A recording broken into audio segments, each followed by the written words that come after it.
comptez pas vos heures et vous allez nous conter l'histoire de Peggy Guggenheim. Oui. Oui. Alors Peggy Guggenheim, on connaît, enfin en tout cas on connaît les Guggenheim. Oui, absolument. Quelle tribu, quelle famille, quelle histoire. Ça, rien que ça, ça laisse rêveur. Alors, oui.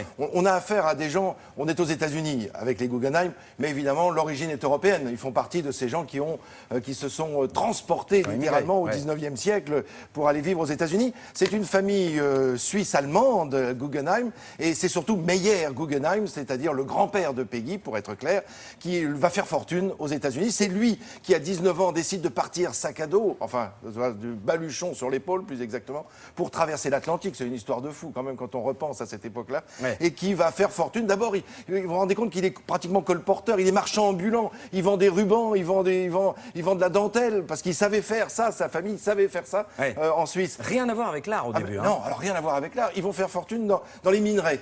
Mines d'argent, mines de cuivre. Il achète pour quelques dollars une mine inondée. Seulement, il va mettre beaucoup d'argent pour assécher cette mine. Et du coup, on va trouver de l'argent à l'intérieur de cette mine. C'est une mine d'argent. Et l'argent est si pur qu'on n'a même pas besoin de le traiter. Donc, il va faire une fortune colossale. Il a 11 enfants quand même. 11 enfants, 8 garçons et 3 filles. Un des garçons va mourir très jeune, à l'âge de 9 ans. Mais tous les autres vont venir en soutien. Ils vont vivre avec Meyer. Et puis, ils vont agrandir cette entreprise. Et parmi ces enfants, il y a Solomon Guggenheim qui va créer la fondation Guggenheim. Alors, c'est lui, on va dire Solomon, c'est lui la star au départ. Ah oui, absolument. Et puis, il y a sa nièce, donc Peggy. On regarde tout de suite des images qui vont nous permettre de plonger dans cette histoire. D'abord, je voulais juste vous montrer quand même le portrait du père fondateur. Meyer. Oui, Meyer. Même s'il n'est pas, évidemment, on le comprend bien, à l'origine de la famille. Hein, des belles bacchantes. Ah oui, des belles bacchantes. Et un homme sûr de lui qui sait où faire les meilleurs investissements. Et ses enfants vont le suivre. Voilà, regardez, ce sont ses fils. Alors, on fait un plan serré. Solomon. 8 fils. Alors, on a Solomon et on a Benjamin, le père de Peggy Guggenheim. Benjamin, qui est un homme un petit peu léger, il a tendance un peu à quitter la maman ça c'est Solomon Guggenheim, et qui va se faire connaître pour sa fondation. Lui, il va créer une fondation artistique, mais pour faire vivre l'art, c'est aussi un mécène. C'est d'ailleurs non seulement il collectionne, mais en plus il va permettre à de jeunes artistes. Voilà le fameux musée Guggenheim. Absolument. Là, c'est à New York, c'est celui de Solomon. Et elle, Peggy, va ouvrir une toute première galerie à Londres en 1938. Mais ce qui nous intéresse aujourd'hui, c'est surtout ce 20 octobre.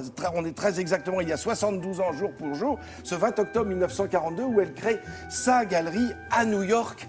Et alors là, évidemment, le tonton dit « Mais attendez, quand même, c'est un petit peu bizarre. » Ça, c'est son papa. Le papa de Peggy Guggenheim, c'est Benjamin, le frère de Solomon. Et Benjamin, qui est parti en Europe pour essayer de rencontrer quelques jolies femmes, parce qu'il adore ça. Il est un peu coureur. Il est un peu coureur. Seulement, son problème, c'est qu'il va prendre le Titanic. Pour essayer de rentrer aux États-Unis, je dis bien essayer, puisqu'on connaît la fin tragique du Titanic. Il fait donc partie des disparus du Titanic.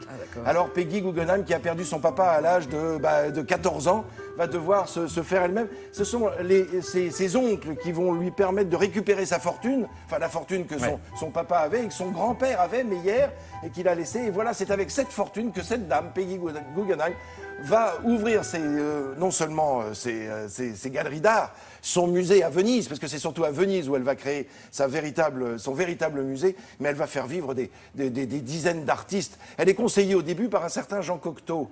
Ça peut aider quand même. Oui, ça peut aider. On va dire que c'est un bon conseil. Voilà, elle a épousé Max Ernst, voilà, pour la situer un petit peu. Et évidemment, Duchamp fait partie de ces artistes qu'elle a aidés, au même titre que Calder, enfin tellement ils seront Jackson Pollock, l'américain, parce qu'elle se passionne d'abord pour les artistes européens, puis très vite pour les artistes américains. Et elle a un nez extraordinaire, puisqu'elle les découvre alors qu'ils ne sont évidemment pas encore connus. Absolument. Et c'est ça qui permet de vivre grâce à ses achats de toiles, et évidemment un pif incontournable. Énorme.